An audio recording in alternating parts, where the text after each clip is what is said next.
Recruitment and interviewing.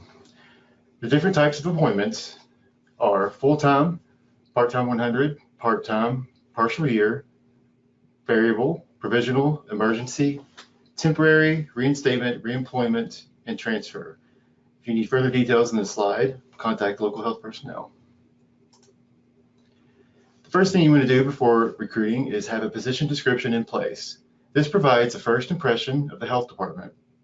It clearly articulates the responsibilities and qualifications of the position. It explains the job duties and the physical requirements necessary to perform the functions with or without accommodations. For your advertisement, it will either be external or internal, notifying all employees of the vacancy, or a combination of both. Ad templates that you can use can be found on the DPH website. Besides the qualifications for the position, some things to help with your ad that you might want to include: a flexible schedule, work-life balance, public service, and the attractive benefits package. You can have an open position or continuous recruitment. These positions have a high turnover rate, or they're difficult to attract qualified candidates quickly. The appointing authority makes a request to local health personnel to have a classification placed on open register. After LHP approval, the agency must advertise the class as open to the public. For the interview panel, you should have a minimum of 3 members. In addition to the immediate supervisor, the panel might also include another supervisor or manager, another employee who has similar duties, or an HR representative. All members should sign the conflict of interest statement. For your interview, you want to use behavioral and job-specific questions for the interview. These have shown to be the best indicator of success in a position. They're open-ended to encourage a longer answer. They discourage theoretical responses and do not lead applicants to the right answer. And they should always be all the same for all applicants, but follow-up questions can be asked on a particular question. They need to be legally acceptable, so no questions about a protected class. The link provided on the slide is a behavioral interview generator created by the state government of Kansas. If you wish to give your chosen applicant more money than the base salary, you can contact LHP to give 2% per year for extra experience. After that, you will need to contact the references, conduct your background checks and drug screening, offer the position with the salary and the start date. The start date should always be the first Monday of a payroll period. Then on their first day, you will complete the disposition screen. You should have a recruitment folder for all advertised positions.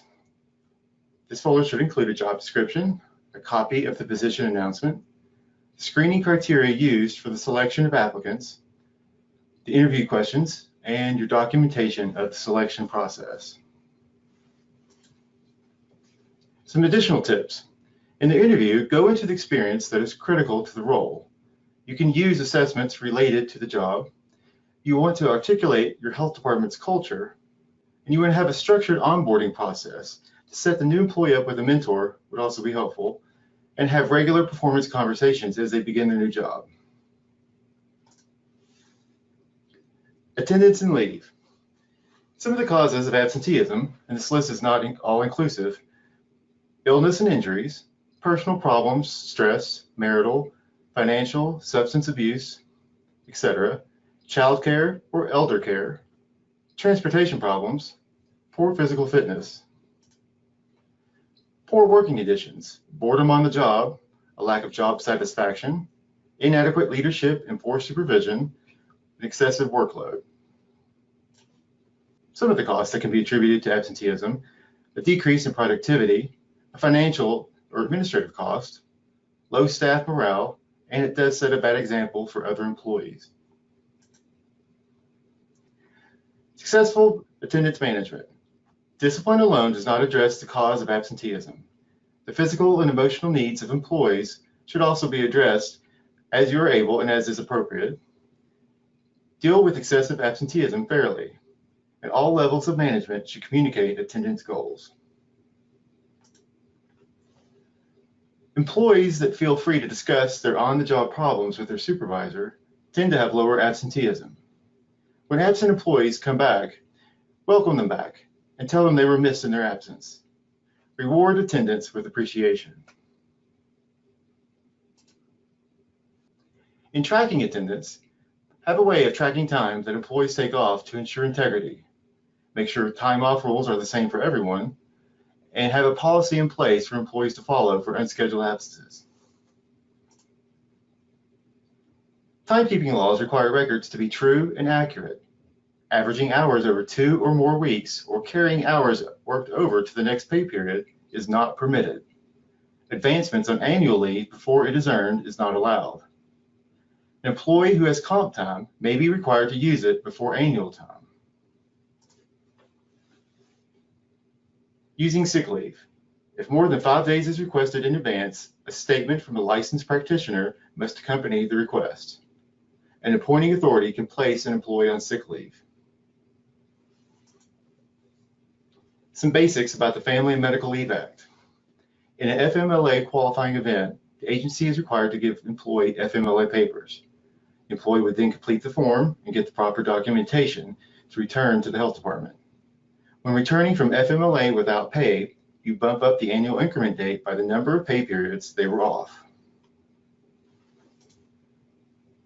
If a couple works for the same agency, they receive a combined 12 weeks for the birth or placement of a child. The employee can choose to use their accrued sick and annual leave before going on unpaid FMLA, and they can request to retain up to 10 sick days on the books. A couple of basics about workers' compensation. Accumulated sick or annual leave may be used to maintain a full salary while on workers' comp. If paid leave is used, the workers' comp pay benefits shall be assigned to the agency while getting paid leave.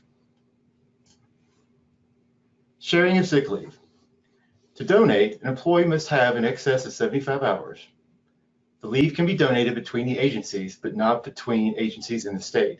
For example, employees of local health personnel cannot donate sick time to employees of health departments or vice versa. The recipient will be on leave for at least 10 consecutive working days. They shall have exhausted all other leave balances, and any unused leave is prorated back to the donating employees. Everything must be approved by the appointing authority. Voting leave. Full-time employees are allowed 4 hours to vote upon request. Part-time employees who are not scheduled to work on election day do not receive voting leave. Part-time employees scheduled to work will receive time on a prorated basis. Absence without leave. Employees shall report the reason to their supervisor immediately. There will be deductions in pay, and disciplinary actions can take place. Absences without leave or notice to the supervisor for more than 3 consecutive working days shall be considered resigned. Holidays. Full-time employees shall be in pay status on the workday prior to the holiday to receive holiday pay. Employees required to work on the holiday shall accrue comp time or be paid overtime. Holiday closures must be posted publicly. Adverse weather. Employees who do not report to work or leave early will use their time.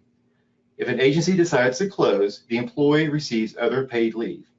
Employees on scheduled leave receive other paid leave. Employees required to work will receive comp time or overtime. Partial year employees. School health employees follow the school calendar. During the summer, the employee is not eligible for holiday pay unless they were in pay status the day before the holiday. On Good Friday, there's an exception. When school is closed, the employee either uses 3.75 hours of annual or will work at the health department.